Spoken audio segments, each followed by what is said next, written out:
Hi everyone, welcome to the channel. Welcome if you're new. I'm Stacy, and today is the time lapse for number 3 of 4 colored pencil frogs.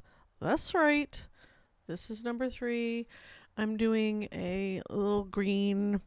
He looks a little bit like a bullfrog to me. I'm not sure. If anyone knows this particular species, let me know in the comments. But he was a chubby monster, I'll tell you what. He's letting that gut sink down into the into the curve of this stick that he's on. And he is just hanging out. I selected all the color pencils that I thought I might need just to get started and set them off to the right. I have several yellows, green, yellow, and greens, some reds, a blue, a Prussian blue, I think, and dragon orange and black. And the first thing I start with is a creamy colored, I need to put my glasses on because I barely see this screen, colored pencil to block in all the light creamy spots that are in the piece where I feel like it needs it. And now I'm going in with that dragon orange. Sorry. I want there to be a bit of a bit more color in the stick area where he's laying like on a piece of like wet stick that fell apart on the ground, or maybe it's glistening rocks, who knows. And more likely, now that I'm looking at it, it's glistening rocks, but in the moment I was thinking sticks, debris, forest floor, that kind of thing. And with previous pieces, I feel like I got too dark too quick, so I decided to go like I do with my watercolors, light to dark. Felt like the right thing to do with colored pencil as well. So here I am going light to dark. I started with that cream, a little bit of dragon orange on the ground, the foreground area that he's laying on. And then the lightest greens, that light, bright, like ultra bright, new leaf green. And block that all in. I'm going to see if I can talk through 20 minutes. This was a 2 hour and 10-minute piece. Less the sketching of the actual piece. Doing the graphite drawing took about 20 minutes just to get it just so how I exactly wanted it to be. I sat down and drew them all out and taped them all down in like an hour and a half, hour and 40 minutes or so. We're getting in our light colors on our frog. And once again, a green frog, green background with a very kind of deeply colored, almost black foreground. But I didn't want the foreground area, that twig, moss, muddy rock situation, to be black. So that's why I started with that dragon orange color on the ground that he's on. If you hear the road noise or things moving in the background, it's 80 plus degrees outside today, so the windows are open and the wind's blowing the curtain around and it keeps hitting that piece of paper that's over there. It's too far away for me to move. Going ahead and popping in the eye. Now, these colored pencils are, once again, the Castle Art colored pencils. I have the 72 set of regular colored pencils and their metallic set, which I think has 48 in it, and then the pastel set, which also has 48 in it. I also have their watercolor set of, I think, 120 pencils. Pretty sure it's 120. But I didn't use those in this particular piece, just the colored pencils. And they're very nice colored pencils. If you are interested in doing some pieces, then you're not worried about archivability and color, light fastness, and all that jazz. You just want a pencil to get started with. These are nice. They go down nice. They blend really, really, really nicely. especially on a smoother paper. This paper is a little textured. It feels a little sandpapery. It is the Canson. Hold on, it's right down here. Dry mixed media XL sand grain in the natural color. I bought the big pad. I have that one, and I have it in that gray green color as well. Sorry about the coughing. And I figured to start out with this paper, I would see how the colored pencil would go down on it. Next is going to be oil pastels. I'm very excited. It's supposed to be dry media, but oil pastels kind of sort of dry media, and this paper is a little textured, so I want to see what'll happen.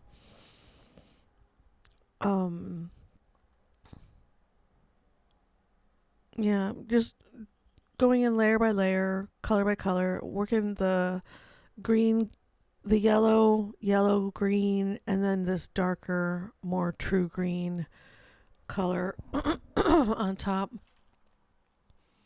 I want to say it's the juniper green, and I had out the castle deep green colors for the green colors, the darker green colors from the 72 set. The color, when you look at the colored pencils on the screen, the ones that have the solid colored barrel are the pastel set, the pastel shades or tints set. And then the metallics and the regular soft touch colored pencils both have a black barrel and a colored tip. But the metallic ones say metallic on them, and the soft touch ones say soft touch. So you can tell them apart if you get them mixed up, which I often do because I use them all together.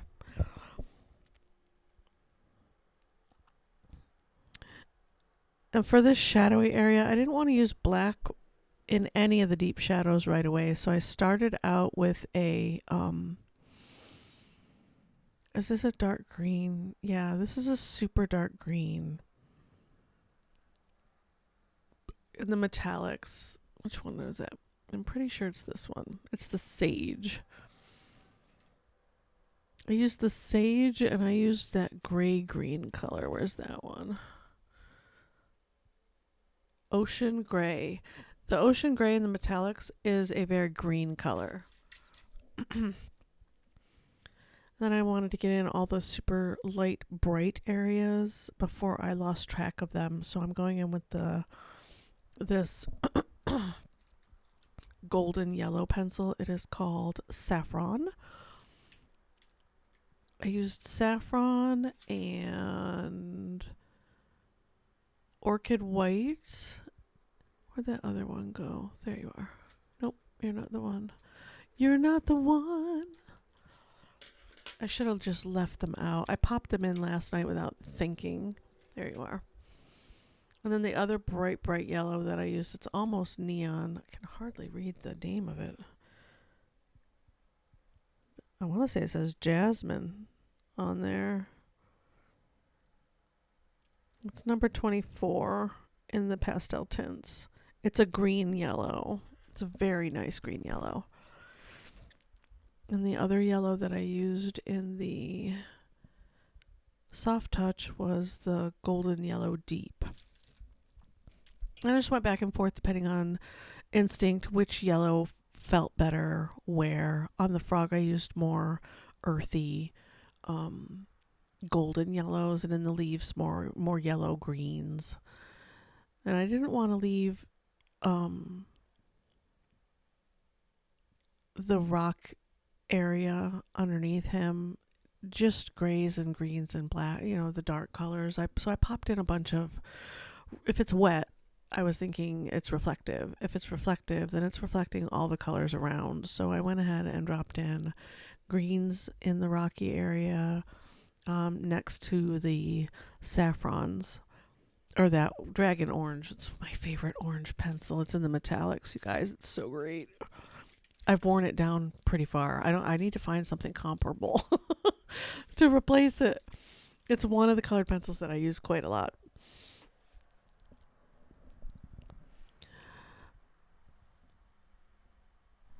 Yeah, just blocking and layering once again, light to dark. And the background. Now, for the background, I really didn't want the background to be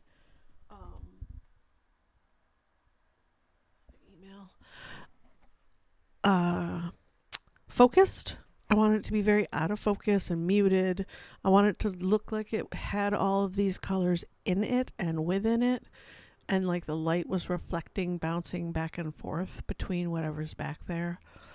Mostly leaves, but I didn't want to get too detailed with it. I wanted to keep it muted and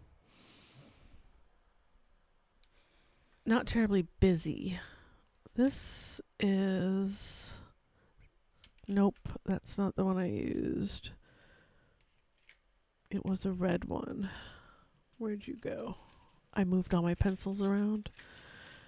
Da, da, da, da, da. Oh, it might be... Nope, it's this one right here. Spice Red, number 25, and the Soft Touch is that reddish tint that I'm using right there on the... And I didn't want it to be only down in the ground, so I put it up in the stems of the leaf things that are surrounding him. And now I'm going in with Prussian blue instead of black for all the deep dark shadows. I like Prussian blue over the top of all these colors for those deep dark shadows to start. A deep blue or a deep purple or a combination of blue and purple on top of each other will blend into a gray really nicely. It's dark enough that it reads black for most dark shadows. So I'm just gauging where I want all my deep dark shadows to be so that he looks like he's within the picture and upon the rock. I don't know, rock, twig. It looks like it might be rocks and twigs and just forest debris. There were mossy parts and twiggy parts, and so forest floor, that's what we'll call it.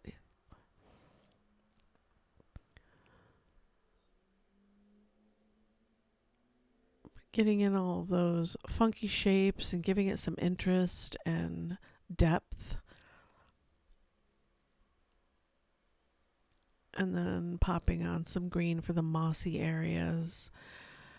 Not really worrying about it blending as I work on the page because this was a very murky area of the reference photo. It didn't need to be delineated and perfectly rendered to read as a forest floor or a rock or, a broken branch or whatever.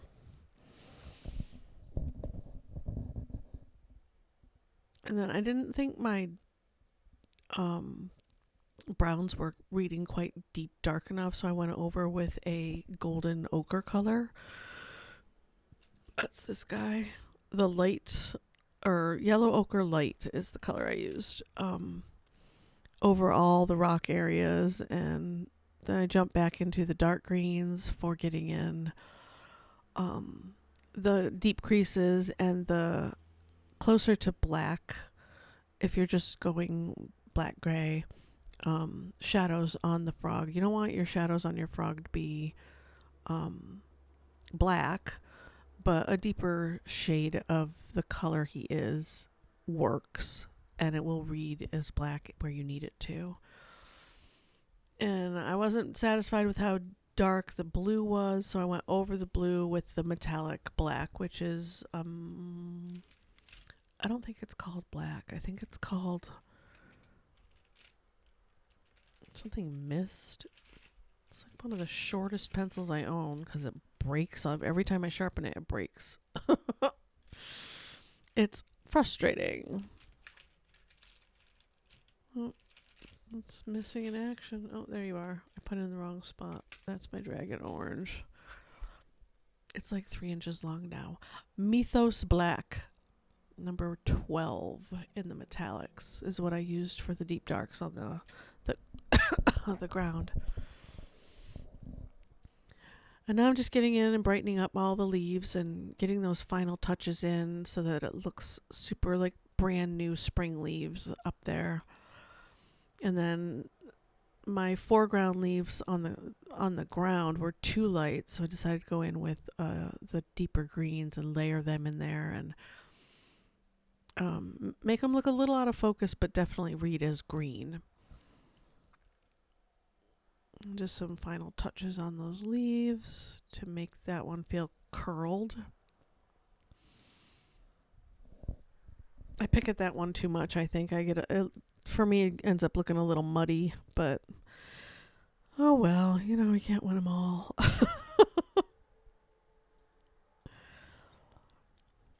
We are getting close to the end. I'm just doing finishing layers. This paper started to pill a little bit where I got too carried away with putting down color, or the colored pencil was just balling up on top and moving around instead of adhering to the paper. So in some spots I just needed to let it be what it was. I wanted this one to feel like it was waving a bit, like you could see a touch of the top and then underneath it, and then just a bit of the top on that little corner that's in the middle of the page. Now I'm trying to figure out this background. I don't know that I'm satisfied with the background on this one at all, but I wanted all the greens and yellow greens to be evident in relatively leaf-shaped blobs, but nothing terribly delineated. Once again, that feeling of out of focus greenery in the background behind him. So I'm just blocking in the colors, scribbling them around, because I know I'm going to use the colored pencil blending medium that I have. And that's what this is, my little canister with cotton balls in it, and put the blending medium in the canister on the cotton balls. And then you use a brush to blend it all out. And I get it all blended. And as I'm blending, I'm thinking, I don't know if I like this. I don't know. It feels very muted now. It's not what I really wanted it to. I wanted it to be out of focus, but not so muted.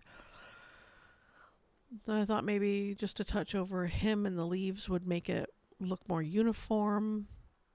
And it's not bad. It just still felt like it needed something. So I went in with this bright yellow just to brighten up some areas in that background and make it look like there was light shining on some of the leaves in the back. And that helped.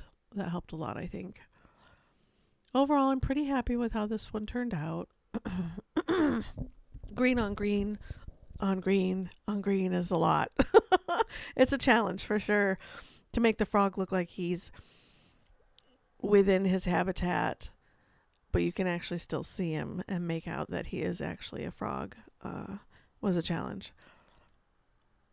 I think I did it. I did a good job. He's cute. There's some finishing touches.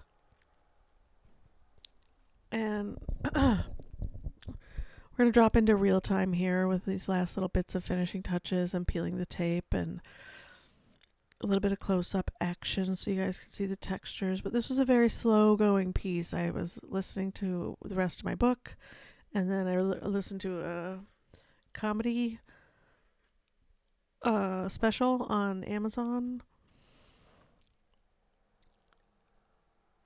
And while I was finishing, I wasn't listening to anything at all. I was just finishing. And then I decided to stop.